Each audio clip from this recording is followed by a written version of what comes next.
Hello, I am back after about a week of being gone away, celebrating my birthday, my husband's birthday, doing some stuff for work, and also that big event that I was saving for all summer, which was the baby Q to celebrate the upcoming arrival of my third nibbling. My brother and sister-in-law are expecting number 3 at the end of September. I need to catch up on my budget. I don't exactly recall where I left off, and for the sake of time, I think it's just good practice to review where my budget has been. So let's take a look from the July 28th page. All right, so I had $1,582.12 for my regular paycheck. I had a stipend of $144.37. You might recall that I was told my stipends would be in with my paycheck, and when I only saw my stipend come through as a pending transaction and not my paycheck, I panicked, but luckily everything was there. I have $125 from reselling that I paid myself, and then I earned a $5 credit in my checking account for using my debit card for 10 transactions. The only bill that I had was sending the $400 towards the mortgage and bills account, so that is taken care of. And then I sent $500 towards my private student loan and $500 towards my credit card. A lot of what I put up, well, we'll take a look at my credit card in just a minute. For variable expenses, it looks like I'm doing pretty good here, actually. I went out to eat a few times. I got some gas. I spent some money for the event. And yeah, I didn't spend too much. $209 there. Now, my next paycheck is August 11th, which means I can't actually close out this paycheck till August 10th, which means I actually can't close out July until then either. So a bit of a delay there. I have some ideas to change it up in the future, and I might attempt not going paycheck to paycheck. I might attempt just doing it by the month, simply because with paying off so much of my debt already, I am now in a position where I do have some extra money at the end of my paycheck. So I think that if I budget for the month instead of paycheck by paycheck, it's going to allow me to save more money. We're not there yet. That's another video for another time. Let me get back to this. Now, here are the transactions from July 28th up until August 6th that I put on my credit card. Now, you might recall from my July 14th, I had a lot of purchases on my credit card, $1,304 in purchases on my credit card from the July 14th paycheck.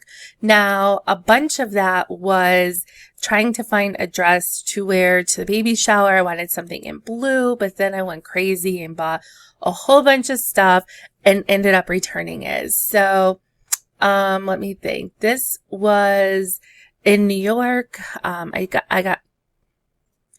Let's see. Oh, I went up after that baby shower for my cousin. I went up to New York to do a little pre-planning for the baby queue for my brother and sister-in-law, just to save having to create a mess and have to clean it up in the kitchen. I just grabbed coffee and a breakfast sandwich out. That was $6.19. I had a bit of a cold, so I got some medicine for $7.42. And then I did fill up with gas. That was $39.66. The medicine that I got was just like a little pack that was only good for like two doses. So on my drive home, I thought I could make it to home. It was a long drive. It was like a 4-hour drive. I just couldn't take it anymore with the sniffling. So I did stop at a Dollar General. I got more medicine and a water. I did have a couple of my Amazon refunds come through, so that was great there. And then I ended up purchasing some Nikes and a sports bra from Kohl's. The Nikes were $56 on sale. And then the sports bra was less than $10. I need a new one. We'll talk about my health in a bit. I went to the gas station for breakfast one morning because I had not prepared for work that day. And then the rest of this stuff I had for event expenses. Now, I do not see my credit from returning 2 dresses to TJ Maxx. So I'm just going to double check that everything has been updated. My next pay is in just a few days at the end of this week, but I don't anticipate that I'll be spending that much money this week. Okay, my Kohl's credit, not my Kohl's, my TJ Maxx credit, which was shopping, did come through $57.99. That was returning 2 dresses. So not too bad. I did budget a lot for going up to New York and for the event, and the returns on this budget offset all the spending on the previous budget. I was actually able to send $200 to my Belco savings account. That account is super easily accessible. It's connected to my checking account. I just kind of put money there for holding that I might need it for something like I did earlier this summer. I put money for the events I was going to just to the side so it didn't accidentally get spent or accidentally sent towards debt. So I put $200 to the side. I don't really know what that $200 is going to go for, but that's where it's at. And then I opened up a savings account, which I should look at real quick and see if that cleared. So, in Capital One, they have 360 savings and 360 checking. You can open multiple accounts, and I did. I have one for my 100 envelope challenge, which we have to get back to. I opened up a savings account for car expenses because eventually I'm going to need new tires, new brakes, and someday down the road, I hope like not for 10 years, I'm going to need a new car. So I want to start slowly building that up and taking advantage of the high interest. What else did this $25, I opened up a savings account for my first nibbling. I do need to open up for the other 2. And then on their birthdays, I will take their age times 12, and that's how much money they'll get transferred in on their birthday.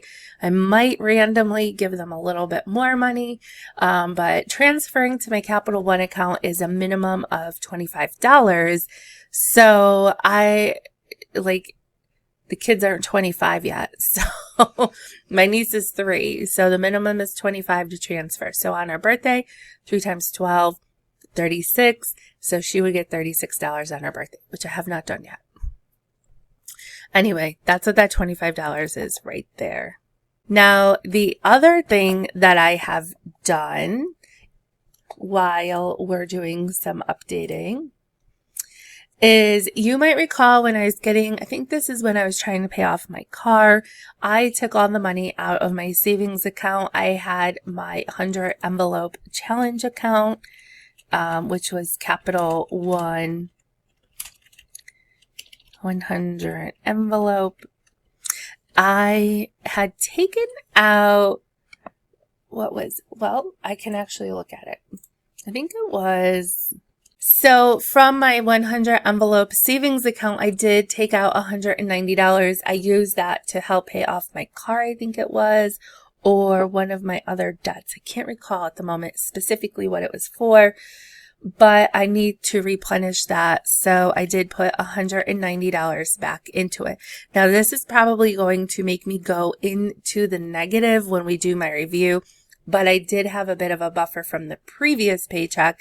So according to my budget, it's going to look like I'm over budget, but I rest assure you in my accounts, I am not overdrawing my account. The other thing that I had taken out money from was my other Discover savings account for my sinking funds. And Let me log in and just double check what that was. I was okay not sending anything to savings, but now, earlier in the summer, I had put aside the money for all my events during the summer. I did not touch that money. I had a bit of a buffer left over from the previous paycheck. And since I have not used that money, I rather get it into these high yield savings so they can start accruing some interest. So I had $280 from my Discover account. And that was just savings that was going in there, nothing in particular. But I think it was like $25 a paycheck I was putting in there. So I went ahead and transferred $280 back into that account. So that savings is going to be paid back from what I had withdrawn, and then it can start taking advantage of the higher interest rates. Am I going to make that much money on the interest? Probably not. I think earlier this summer, before I took the $280 out, I was earning about 77 cents from the interest. Now interest has gone up maybe half a point more. So I'm still earning less than $1 a month, but that is free money. So I like to take advantage of that. Let's take a look at the review from this paycheck so far. Budget was $1,682 of income. My actual income was $1,856.49. Fixed expenses, $400, even Steven there. Debt, I had budgeted $500 to go towards debt. I put $1,000 towards debt. Also, I have now separated out what I pay from my debit card checking account and what is paid on my credit card. So I'm no longer double dipping my variable expenses.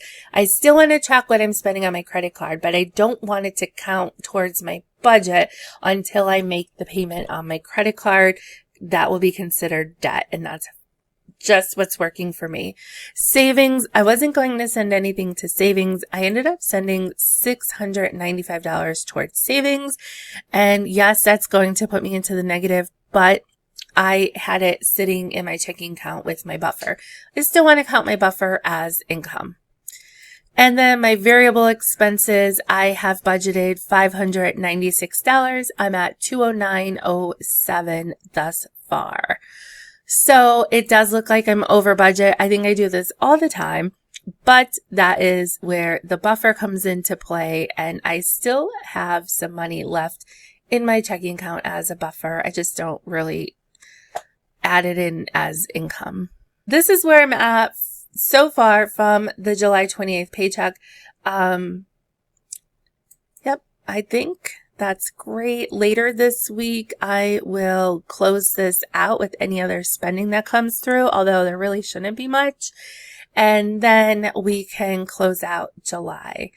I did post my August budget video, so you can check that out over here. I think it's going to pop up on the screen. If you're not subscribed, get subscribed because I am giving away $250 when I hit 2,500 subscribers. You don't want to miss out on that free chance to cash. I hope you guys are sticking to your budgets.